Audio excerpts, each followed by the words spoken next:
तो क्या एक डिजिटल मार्केटर डेटा देखकर अपनी उंगली चबाता है या फिर उसे देखकर कुछ ना समझ आने की वजह से अपनी आंखें बड़ी करके देखता है? तो डिजिटल मार्केटर एक्चुअली में डेटा एनालिसिस कैसे करता है, तो ये हम इस वीडियो में देखेंगे। Data analysis in digital marketing का जो पूरी सीरीज है उसका थर्ड पार्ट है। तो जो मेन स्टेप्स होते हैं, जितने भी स्टेप्स लेने पड़ते हैं डिजिटल मार्केटर को डेटा एनालिसिस करने के लिए, किसी भी कैंपेन में या किसी भी ऑब्जेक्ट में, ऑनलाइन एसेट में, जो भी रीजन हो सकता है उसका, तो उसका पूरा जो है माइंड मैप मैंने ये बना के रख दिया है। इसी में से आज हम पूरा इसको डिस्कस करेंगे ये क्या है। और दूसरी चीज़ ये है कि अगर आप इसे डाउनलोड करना चाहते हो फ्री में खुद एक्सेस करने के लिए, देखने के लिए, तो आप store.edmfeed.com पर जाकर इसे डाउनलोड कर सकते हो। और भी बहुत सारे फ्री प्रोडक्ट्स हैं मार्केटिंग रिलेटेड जो आप डाउनलोड कर सकते हो। फ्यूचर में सेल्स रिलेटेड प्रोडक्ट्स भी आएंगे और बहुत सारे प्रोडक्ट्स आएंगे आईटी सॉफ्टवेयर रिलेटेड, जिनको आप सेम डे डाउनलोड कर सकते हो, लर्न कर सकते हो और सेम डे खुद को अपस्किल कर सकते हो और अपनी रेवेन्यू बूस्ट कर सकते हो, अपनी इनकम बूस्ट कर सकते हो। तो as a marketer data analysis करने के लिए आपको पता है कि डेटा आपके पास होना चाहिए।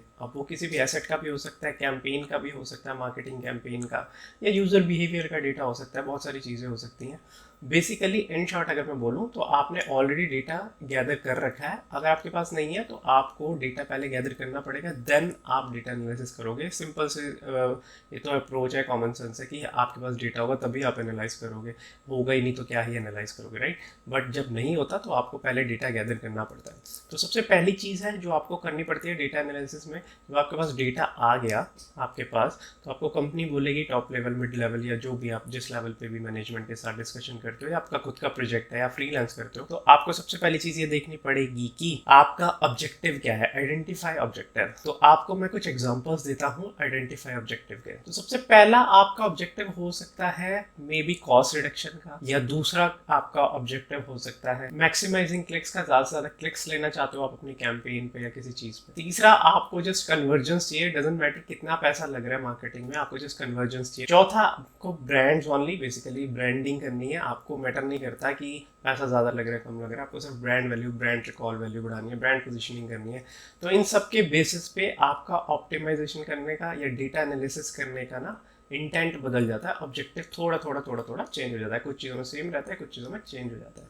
तो पहले आपको डिसाइड करना पड़ता है, ऑब्जेक्टिव सेलेक्ट करना पड़ता है कि आपको क्लिक्स चाहिए, आपको कन्वर्जेंस बूस्ट करनी है चाहे जितना मर्जी पैसा लगे, या फिर आपको कॉस्ट रिड्यूस करनी है। ये सब चीज़ें आपको पहले आइडेंटिफाई करनी पड़ती है। दूसरे लेवल पे आके मार्केटर स्टार्ट कर देता है डेटा एनालाइज करना। फॉर एग्जांपल कंज्यूमर बिहेवियर क्या है, कंज्यूमर बिहेवियर क्या हो रहा है हमारी वेबसाइट पे। मान लो 100 लोग वेबसाइट पे आने के लिए क्लिक्स करते हैं आपकी ऐड पे, तो क्लिक करने के बाद वो आपके जब वेबसाइट पे या लैंडिंग पेज पे लैंड होते हैं, तो फिर वो किस पेज पे सबसे ज्यादा विजिट कर रहे हैं, कितना टाइम स्पेंड कर रहे हैं, क्या वो क्लिक कर रहे हैं बाय नाउ बटन पे या ऐड टू कार्ट बटन पे। इसके अलावा भी बहुत सारी चीजें हो सकती है, किस तरह के लोग जाके ऐड टू कार्ट कर रहे हैं, ये सब XYZ ये कंज्यूमर बिहेवियर में आ जाता है। दूसरा पार्ट एनालाइज करते हुए देखना होता है कि कौन सा कंटेंट सबसे ज्यादा सक्सीड कर रहा है। फॉर एग्जांपल आपके पास ब्लॉग्स भी हो सकते हैं, आपका प्रोडक्ट पेज भी हो सकता है ना, आपका बहुत सारे हो सकता है सर्विसेज हो आपके होम पेज पे ही आपने लिस्ट कर रखे हो। अगर आपकी डिजिटल मार्केटिंग की सर्विस प्रोवाइड करते हो, अपने सोशल मीडिया, SEO वगैरह वगैरह की सारी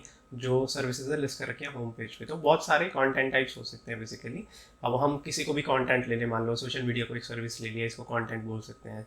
बहुत सारे ई-कॉमर्स में प्रोडक्ट्स हैं, उस हर प्रोडक्ट पेज को हम कंटेंट बोल सकते हैं, कंटेंट पेज बोल सकते हैं। बेसिकली है ये डिजिटली कंटेंट ही। तो अब ये देखना पड़ेगा सबसे ज़्यादा सक्सेसफुल कौन है, सबसे ज़्यादा क्लिक्स किस पे आ रहे हैं। फॉर एग्जाम्पल अगर आप एक वेबसाइट का SEO कर रहे हो तो आप देखोगे किस पे सबसे ज़्यादा क्लिक्स आ रहे हैं। तो ये बेसिक सा लेवल है, इस पे आपको ये पता करना होता है कि कंज्यूमर बिहेवियर के बाद कौन सा कंटेंट टाइप सबसे ज्यादा सक्सेसफुल है। अब थर्ड लेयर और आ जाती है, इसमें आपको मिलती है बायर पर्सोना की क्लैरिटी। अब आपको पता चल जाता है कि ठीक है ये पेज पे मेरे लोग आ रहे हैं और बिहेव इस तरीके से कर रहे हैं, बट आ कौन रहे हैं। तो ये एज है इनका, फॉर एग्जांपल 14 to 44 एज है, जेंडर इनका सिर्फ मेल है, लोकेशन इनकी सिर्फ इंडिया है, बाहर से नहीं आ रहे। इस तरीके से आपको बायर पर्सोना की क्लैरिटी हो जाती है, टाइमिंग की क्लैरिटी हो जाती है कि इस टाइम पे आ रहे हैं वगैरह वगैरह। अब चौथी लेयरिंग आ जाती है, फिर आप एनालाइज करते हो कि अच्छा कॉस्टिंग कितनी आ रही है। अगर इस तरीके के लोगों को, अगर एक यूज़र को, इस तरीके के यूज़र को जो मेरे टारगेटिंग ऑडियंस है, लाना पड़ता है ऐड चला के अपनी वेबसाइट के ऊपर, या SEO से लाना पड़ता है, तो मेरे कितने एफर्ट लगते हैं, कितने सर्वर कॉस्टिंग है, या कितनी ऐड की कॉस्टिंग है वगैरह। जो भी आप इन्फ्लुएंसर मार्केटिंग कर रहे हो आप, तो कितने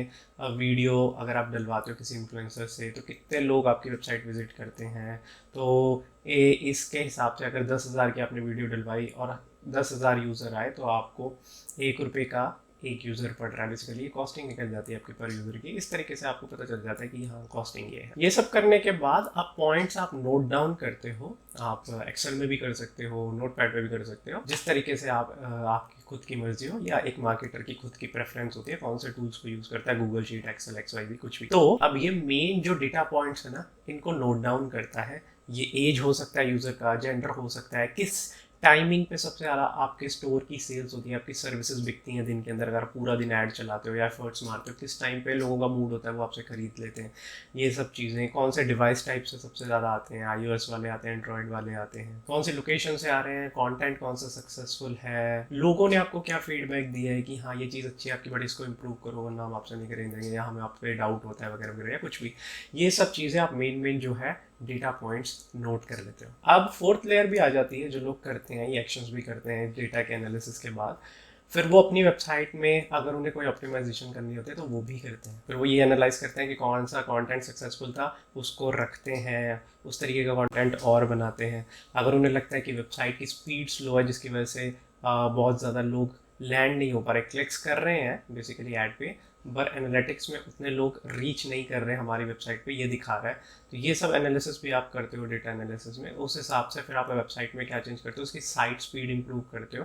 उसके बाद थर्ड चीज़ ये भी हो सकती है, जो आपको लगता है इररेलेवेंट कंटेंट है, इस पर तो कोई आ ही नहीं रहा, हर तरह की ऐड भी चला लिया, बाहर भी प्रमोट करके देख लिया, बहुत सारी चीज़ें टेस्ट भी कर ली, खुद को भी अच्छा लगा, तो डिलीशन ऑफ कंटेंट भी करते हो। ये सब चीज़ें आप अपनी वेबसाइट में कर सकते हो, या अपनी ऑनलाइन एसेट में, या फॉर एग्जाम्पल आपका यूट्यूब चैनल है, इन सब चीज़ों पर भी कर सकते हो। तो इस स्टेप पे आके मैं एक और क्लैरिटी के लिए बता देता हूँ, ये सब जो डेटा एनालिसिस एक डिजिटल मार्केटर कर रहा है, ये अपने यूट्यूब चैनल के लिए भी कर सकता है, ठीक है, अपनी पेड एड्स जो रन कर रहा है उसके लिए भी कर सकता है, एसईओ के लिए भी कर सकता है, एफिलिएट मार्केटिंग में भी कर सकता है।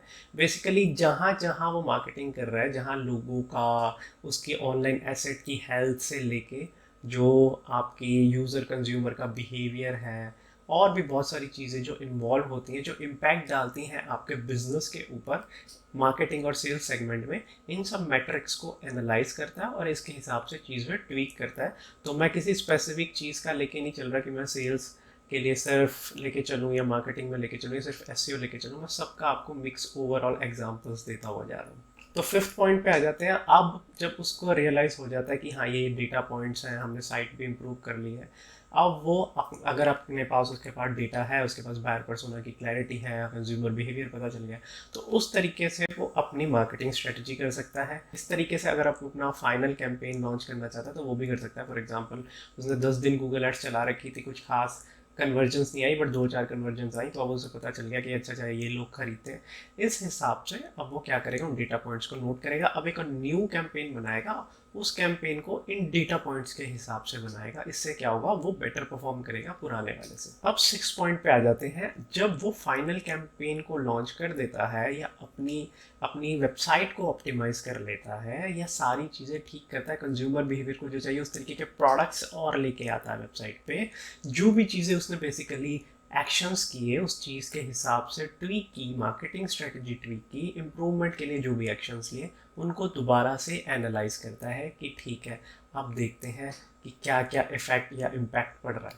उसके बाद लास्ट स्टेज आती है जब वो देखता है रिजल्ट्स, कितने रिजल्ट्स आए, जितने हमने एक्सपेक्ट किए थे उतने आए या उससे थोड़े कम आए, तो फिर मॉनिटरिंग एंड ट्रैकिंग होती है रिजल्ट्स की। तो इस तरीके से जो है एक मार्केटर जो है डेटा एनालिसिस करता है। ये सारे स्टेप्स हैं। अगर आप चाहते हो कि आप भी ये माइंड मैप खुद अपने लिए यूज़ करना चाहते हो और इसे डाउनलोड करना चाहते हो फ्री में, तो आप store.edmfeed.com पर जाकर इसे डाउनलोड कर सकते हो। मैं इसको लिस्ट कर दूंगा, आपको फर्स्ट पेज पे ही मिल जाएगा। तो आई होप ये वीडियो भी आपको अच्छी लगी होगी और इस सीरीज़ को आप एंजॉय कर रहे होगे, data analysis in digital marketing को। तो अगर आपको भी ये वीडियो अच्छी लगी तो आप इसे लाइक शेयर ज़रूर करना और इस चैनल को सब्सक्राइब ज़रूर करना। आगे आने वाले में और इस सीरीज़ में मैं पार्ट लाऊंगा और इसके अलावा भी बहुत सारी सीरीज़ लाऊंगा जिनसे आप फुल फ्लैश्ड काफ़ी सारे टॉपिक्स कवर कर पाओगे मार्केटिंग एंड सेल्स के अंदर। तो तब तक के लिए नेक्स्ट वीडियो के लिए थैंक्स यार, बाय।